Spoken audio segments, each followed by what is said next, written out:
Como é que a gente julga um monstro que se enxerga como um salvador? Essa é a grande questão quando a gente fala de Eren Yeager. E hoje, para tentar encontrar uma resposta, a gente não vai usar achismos. A gente vai usar um mapa moral com mais de 700 anos, o Inferno de Dante. Então, vamos juntos descer por esses círculos e descobrir onde exatamente o Eren se encaixa. Os crimes do Eren, eles não foram fruto de uma paixão cega, sabe? De um impulso. De jeito nenhum. Pelo contrário, tudo foi resultado de um plano meticuloso, de um projeto intelectualmente frio. Ele não perdeu o controle, ele era o controle. E aí fica a pergunta, né? Um dilema moral desses não tem resposta fácil. Para tentar achar uma, a gente vai usar a própria estrutura do inferno como nosso guia. Vamos descer círculo por círculo do mapa de Dante Alighieri para julgar o homem que se transformou nesse monstro.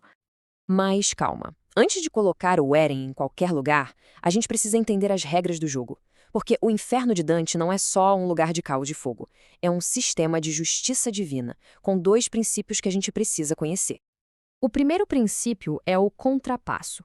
Pensa nisso como a forma mais pura de justiça poética. A punição não é aleatória. Ela é feita sob medida para refletir o pecado cometido. É uma forma de forçar a alma a encarar o próprio erro, pela eternidade. E o segundo princípio é um verdadeiro choque de visões de mundo. De um lado, a gente tem o Eren, que vê a liberdade como o bem maior, o objetivo final de tudo. Do outro, a gente tem a visão de Dante, onde a liberdade é, na verdade, uma ferramenta que nos foi dada para escolher o caminho certo, o caminho da ordem divina. O jeito que o Eren usa essa liberdade para criar o caos, para Dante, isso é a própria definição de pecado. Ok, regras estabelecidas. Agora sim, vamos começar a nossa descida. E a primeira parada tem que ser o aspecto mais óbvio do Eren, a característica que todo mundo conhece, a sua fúria lendária. E olha, à primeira vista, parece um caso encerrado. Uma vida inteira movida pela raiva desde a morte da mãe, aquele desejo gritado de matar todos eles e, claro, os incontáveis atos de violência. O quinto círculo, onde os raivosos ficam se debatendo para sempre na lama, parece o lugar perfeito para ele. Só que aí vem a primeira grande virada.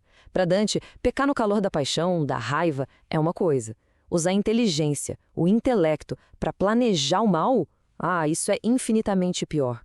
E com o tempo, a raiva do Eren deixou de ser só um fogo descontrolado e virou uma ferramenta, fria, estratégica. Ele não era só raivoso, ele era metódico. E isso o joga muito mais para baixo. E essa raiva toda do Eren culminou numa coisa muito maior, né? O genocídio global. É justamente ao analisar esse crime que a gente encontra uma das reviravoltas mais chocantes da moralidade de Dante. 80%. Pare e pensa um pouco nesse número. É tão absurdo que a nossa mente mal consegue processar. Milhões, bilhões de vidas, culturas inteiras, ecossistemas, tudo varrido do mapa. Só por isso, o sétimo círculo, com seu rio de sangue fervente para assassinos, parece o destino óbvio. Só que aqui a lógica de Dante vira tudo de cabeça para baixo. Na hierarquia do inferno, usar a razão para enganar e trair é um pecado muito mais grave do que a violência. Pensa assim, a violência ataca o corpo, mas a fraude envenena a alma, destrói a confiança que conecta as pessoas. E isso significa que o como o Eren chegou ao genocídio é ainda pior do que o ato em si. E isso nos leva ainda mais fundo, direto para o oitavo círculo, o Malebolge. É aqui que são punidos os pecados da fraude, aqueles cometidos contra pessoas que não tinham uma obrigação especial de confiar no pecador. E sejamos honestos, o Eren foi um verdadeiro mestre do engano. Ele criou uma facção inteira com base em mentiras, manipulou os seguidores, jogando eles numa guerra civil, deu um golpe no próprio governo, ele semeou a discórdia entre seu povo. Sim, ele pertence a este círculo. Mas os piores crimes dele não foram contra estranhos, foram contra aqueles que mais o amavam.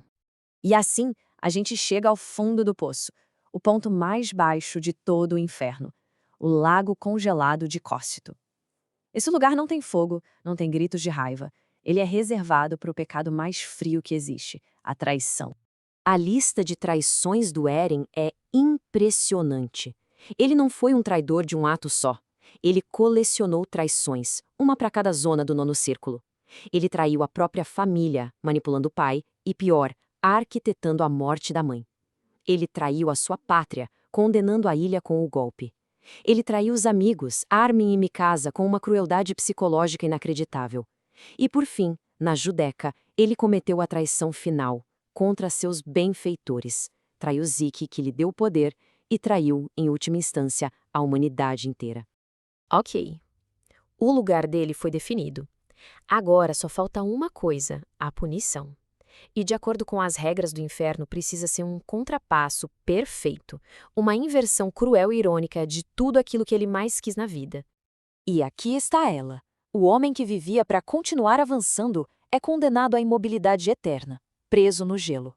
O homem que sacrificou o mundo inteiro para ver aquela paisagem é sentenciado à escuridão, porque as próprias lágrimas de arrependimento congelam e selam seus olhos. O desejo por liberdade absoluta se tornou a sua prisão perfeita. É o contrapasso na sua forma mais brutal. Isso tudo nos deixa com uma última pergunta, que talvez seja mais assustadora. Se o Eren já sabia o que ia acontecer, ele era realmente livre para escolher diferente? Ou ele era só um prisioneiro de um futuro que ele mesmo criou? No fim das contas, a sua condenação foi um ato de livre-arbítrio ou só conclusão inevitável de uma tragédia? A resposta talvez fique congelada com ele no fundo do inferno.